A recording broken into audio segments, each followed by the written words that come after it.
There is something that happens in certain moments that don't seem to follow the rules of ordinary psychological effects or even physiologic effects. The person who's been working on something for years, they've had real insight, they've had real self awareness, real effort, and then something shifts, not in the session, not through a new framework. It's in a moment of prayer or silence in nature or being in a community meditation session. It's a release that happens that months of analysis couldn't touch. And I want to say this immediately. The same quality of shift sometimes happens in therapy or in somatic work or in a relationship that feels safe enough or in a medical, when we're doing vitamin therapy, it just happens. The quality I'm pointing towards is not exclusive to a spiritual context. What these states of opening offer is a different relationship to the healing process itself. And it's one that is more than just our individual will or the will of the clinician. Spiritual practice is a reliable route into them and one that appears repeatedly across many, many different populations.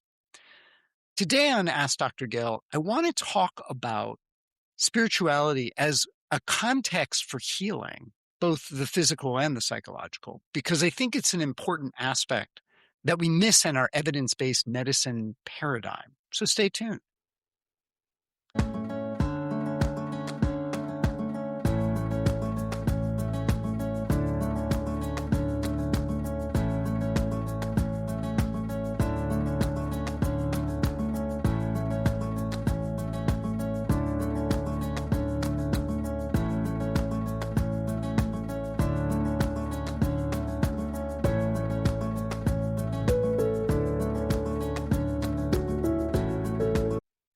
Hello and welcome to Ask Dr. Gill. I am your host, Dr. Gil Winkleman, and thank you so much for joining me today. I'm really happy you're here to talk about this.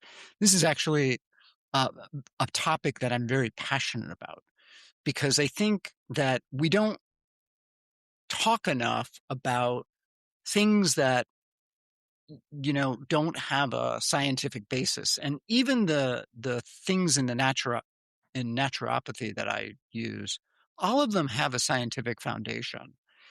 Whether that's in the physiology or specific to the protocols, there's a scientific foundation to them. And the science and spirituality, we're getting there. I mean, I've talked on the program in the past about the power of prayer for healing.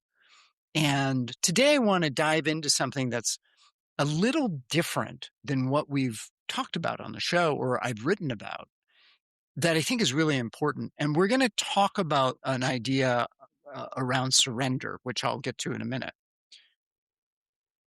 I've seen this many times where people have a breakthrough all of a sudden. It's an insight. They go for a hike in the wood or they go on a backpacking trip or they go to a meditation group, whatever it is, prayer group, and something happens. And this is the thesis I'd like to explore. There are modes of experience that cannot be reached through self-management alone. And that's the basic idea that I think this is the basic conclusion that I'm coming to. Everything else in this episode is an attempt to say what those modes are and why they matter and how the spiritual practice has been one reliable route across cultures and centuries. But I want to say it's not an argument that spiritual practice is necessary for healing, nor am I arguing about any specific practices. I want to be really clear about that. Healing happens through many pathways. And what I've seen is that different people reach the same destination along different routes and with different practitioners. And sometimes it's the same protocol, but it worked better with one practitioner versus another. Don't ask me to explain that one because I don't get it. What I'm saying here, though, is that there are states that happen that allow for something to shift that I don't think I have a understanding for. And sometimes it happened when someone stopped trying to be the sole author of their healing. So let me start with the evidence, because I want to talk about that a little bit. Research traditions have pointed in the same direction. Meaning matters. People who can place suffering within a larger framework often recover more fully. And it's not just saying, oh, everything happens for a reason, by the way. It's like having something that is meaningful to you. Belonging matters. Loneliness, by the way, is one of the most reliable predictors of poor health outcomes. And we've talked about that on the show. Kaveen Mistry and I had a conversation about his book, which also talks about spiritual practices, by the way. Contemplative practices often change our physiology. There are measurable effects that in our autonomic regulation, in our stress response, in our brains, in fact. Interestingly, as a little piece to this, what they found when they did scans of people's brains who did mindfulness meditation practices is they were assuming that things would shut down, in terms of like the thoughts, like those would be slower. That isn't what changed. What changed was what's called the default mode network, which may be what we would call the ego. Like it's the part of us that sort of controls things and decides what to pay attention to. And that area changes drastically as a result of long-term meditation. So it's not that your thinking changes, it's the quality of what you pay attention to that changes. And I think that belonging to a faith community or having a regular practice appears to change our relationship to what is going on, to our nervous system, to our thinking. And that's, I think, that is not necessarily indirectly in the research, but I think that it shows that it's a reduction in terms of isolated self-management to a greater container. And it becomes a different orientation, if you will. Now, the research doesn't really fully tell us why, right? Sometimes it has to do with a lack of isolation or managing chronic stress load, possibly nervous system regulation. Broader health psychology literature on meaning, resilience, and post-traumatic growth shows a consistent finding. People who can place their suffering within a larger frame, which is a story that gives it meaning without requiring it to be good. That's the important piece here, I think. Tend to recover more fully than people who can't do that. Spiritual traditions often provide that frame. And I think that's something that's important to pay attention to. What the research can't fully account for, and what I've found compelling in my practice, is the phenomenology, the quality of what people report when there is a shift. And I think that I want to be careful not to imply passivity here, by the way. People are still showing up. They're still practicing. There's a difference, though, because the effort stops being, I'll say, managerial. I mean, there's something being done, but there's a lack of pushing. And I don't have a full explanation for this. And I don't know if anyone does, but I want to talk about that and more here. And we'll get to that in a minute. I want to connect what the research shows to something I've been observing for a long time, clinically. Some forms of healing require states that the effortful, managing mind struggles to produce consistently on its own. For example, genuine openness. Like, you don't just think, oh, I'm going to have an open heart, right? Or be open to someone. It just happens. It's almost like a lack of trying, or deep rest, or the release of chronic bracing, right? These are ordinary human experiences that many of us have lost access to. And I think spiritual practices may be the pathway for us to find them again, right? It's about putting the phone down and just being bored. I mean, there's been some articles about that, by the way, recently. Time in nature, deeply satisfying and safe relationships. Some of these are somatic work. Some of these are awe experiences, right? The specific pathway matters less than the function. It's accessing states where the protective self-organization briefly releases and something else becomes possible. It allows something else to enter. There's a part of us that monitors, manages, performs, controls everything in our life. Call it self-protective if you want. But it's the same structure that's running the unsafety setting in our nervous system, the settings of having to manage everything all the time. And it's not a villain, by the way. It's an intelligent adaptation. It's a structure that was built for protection, and possibly because that's what you learned from your family growing up.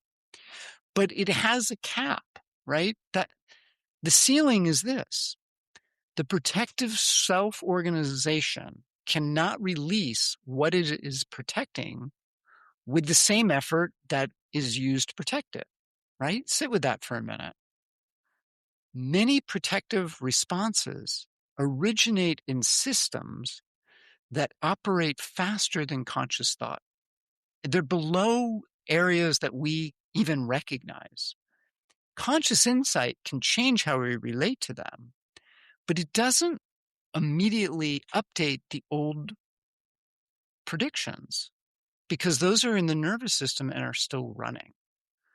Understanding the pattern is the managing mind doing its job really well. Mapping the wound, really helpful. But the release, what feels like the deeper updating, requires something different. And by the way, this is not a critique of effort.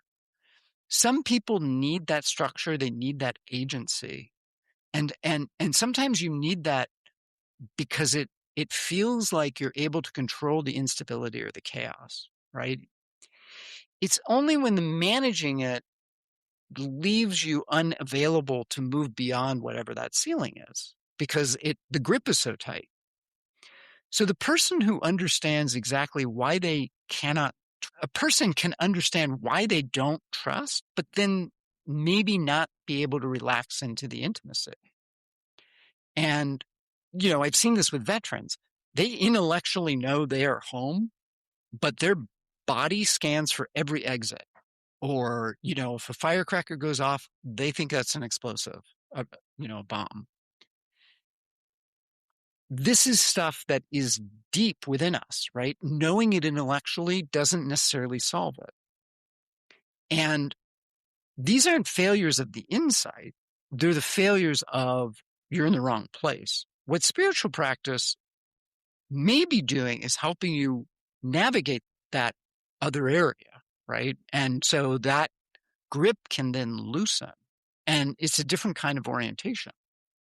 Now, there's a term that I will borrow from Carolyn Mace, and we're going to talk more about this in terms of her definition, and that is surrender. And I want to distinguish this.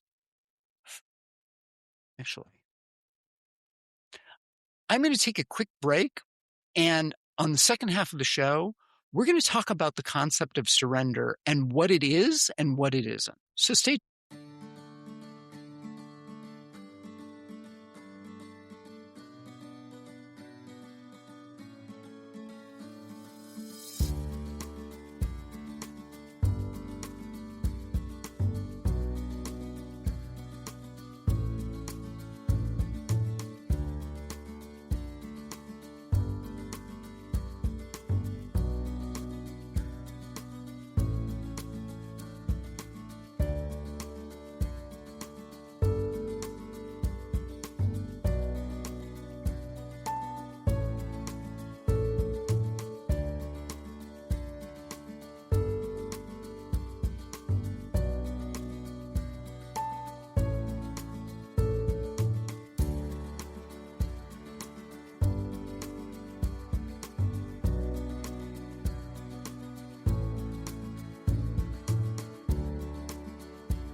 Hello and welcome back to Ask Dr. Gill. I am your host, Dr. Gil Winkleman.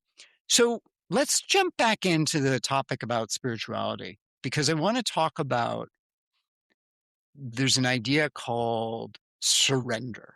And Carolyn Mace talks a lot about this in her work. And I really, really appreciate her contribution in this regard. I mean, it's probably predates her, but the way she talks about this. And I want to say something about that phrase because I'm going to be using it throughout this episode. And I want to make sure that you understand what I mean by it.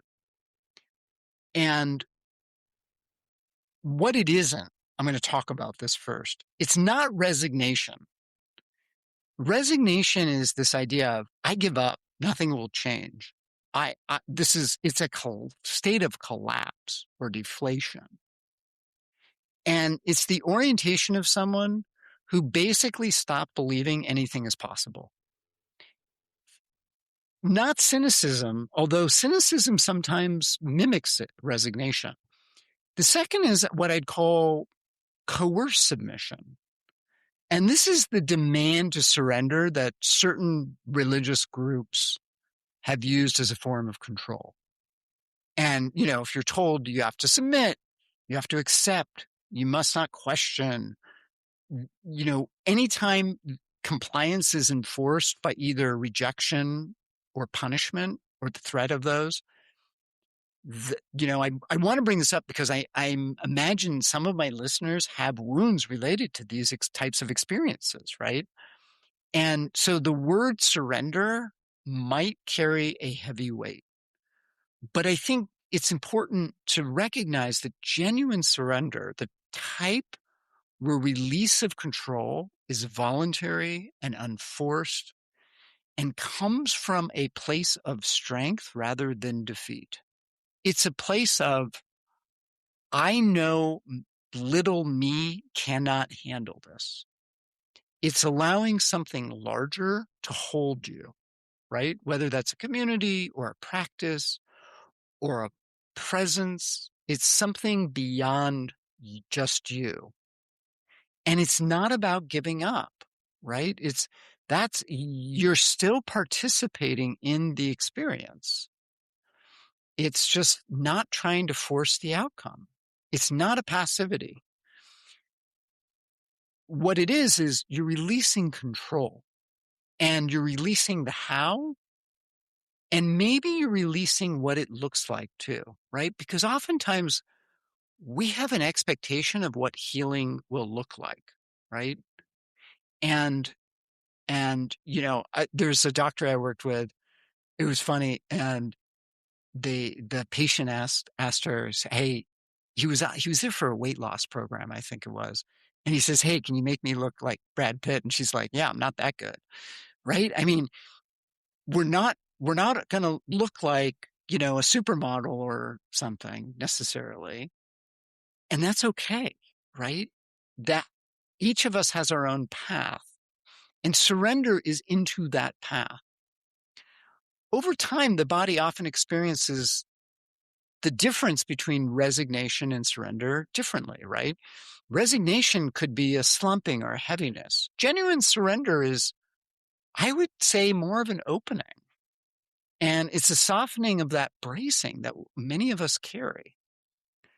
So one important thing I want to bring up, and we'll talk about this in a later podcast, collapse can masquerade as surrender. Dissociation can look like transcendence.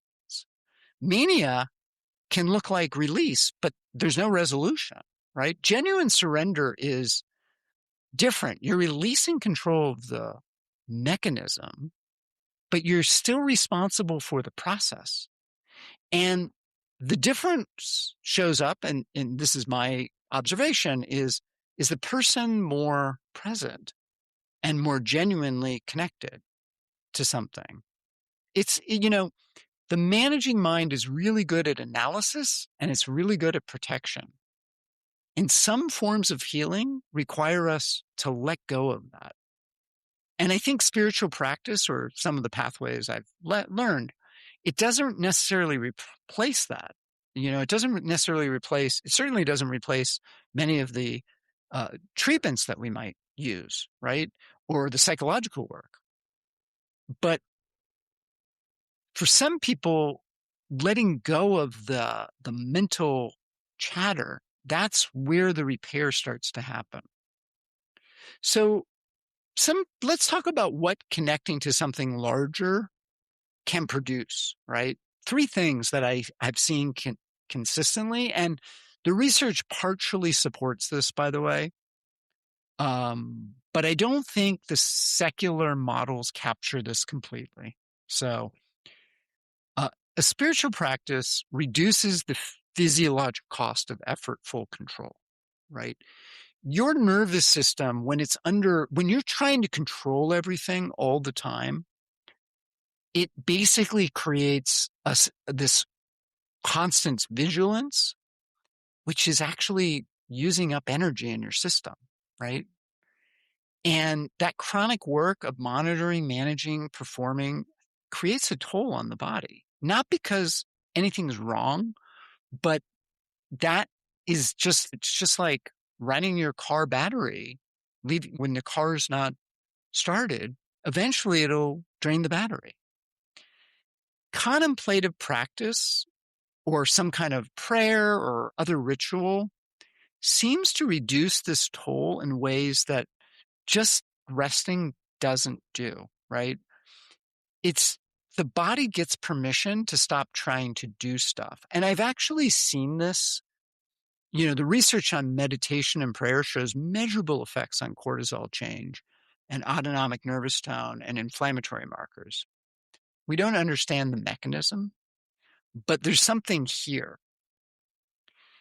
The other thing about spiritual practice is it can often provide a meaning container for suffering. And I think one of the most important things that people with chronic issues, whether that's psychological or health, is that having a meaning for this creates a resiliency.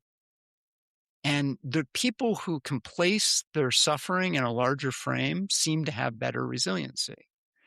It's a story that gives it meaning without it requiring to be good or right.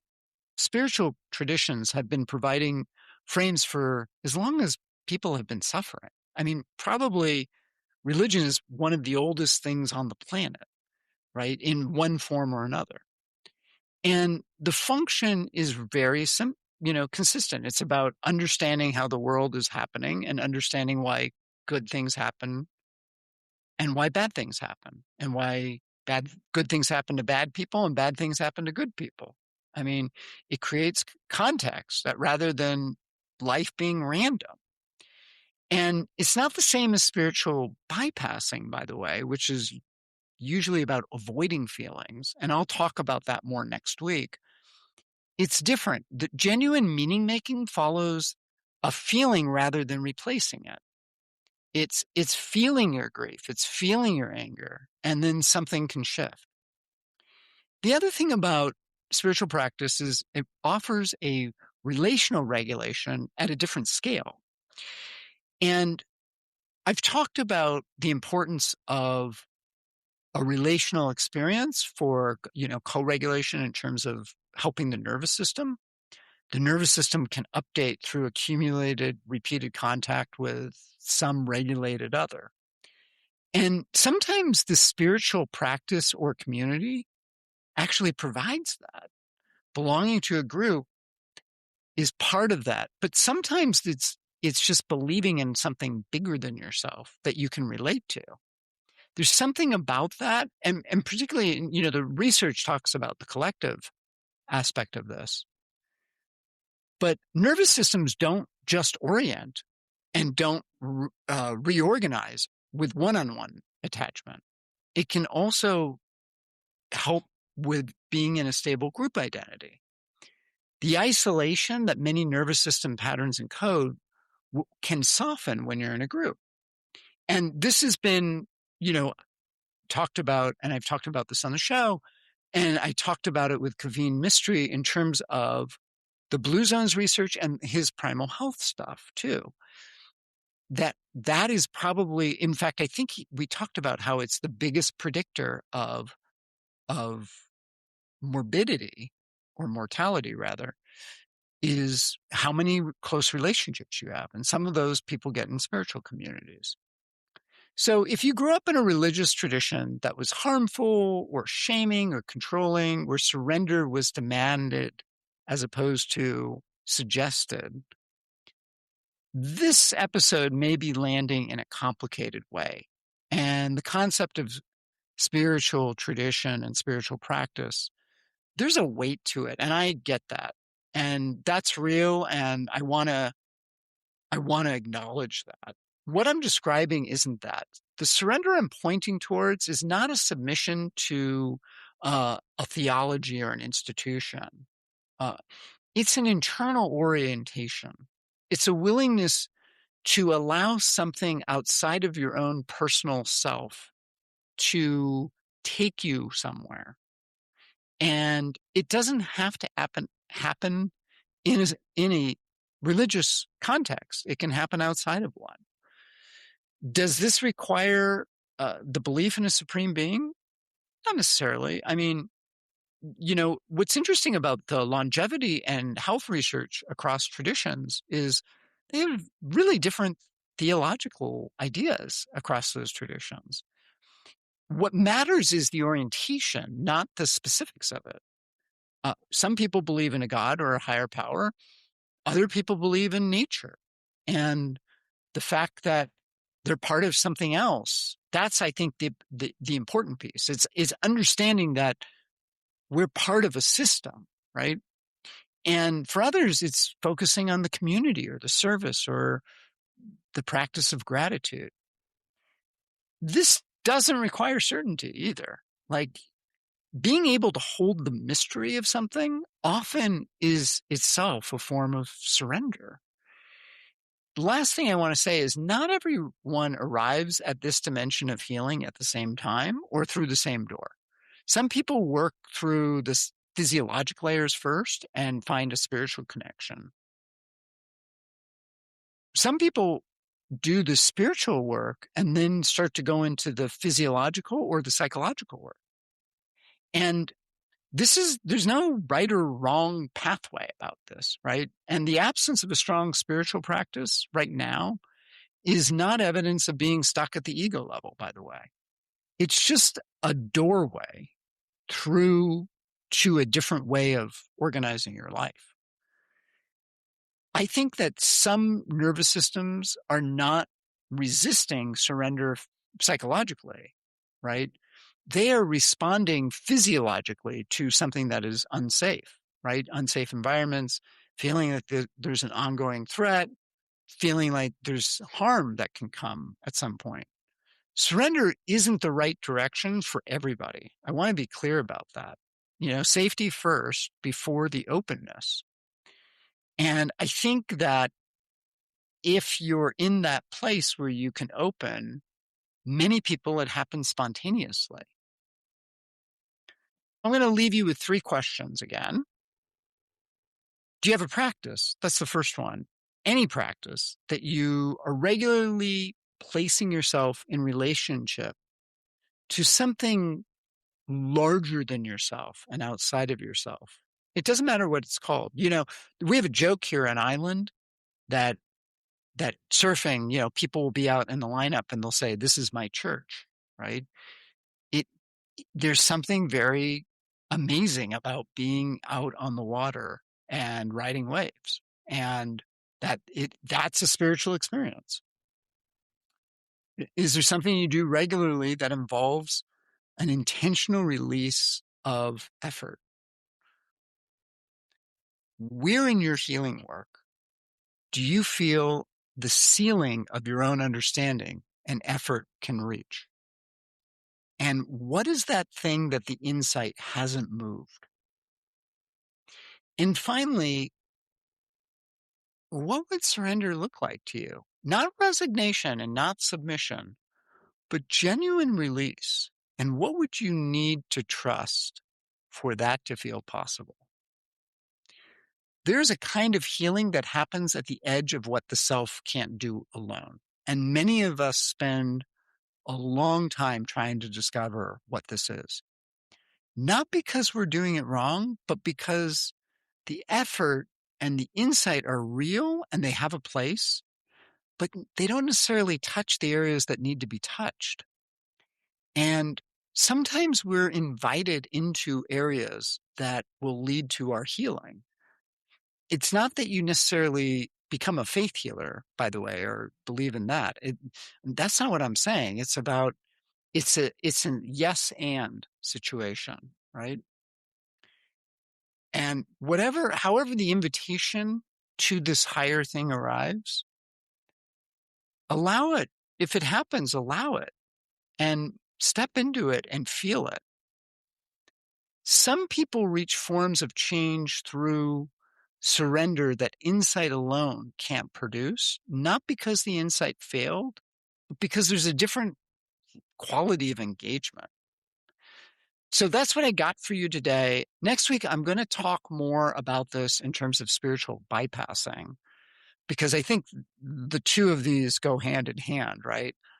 And if you haven't taken the quiz, there's a link in the show notes. It would be great if you take it and you can see kind of where you are in the pathway in terms of where your healing journey goes next. Thanks so much for joining me today, and I will see you next time.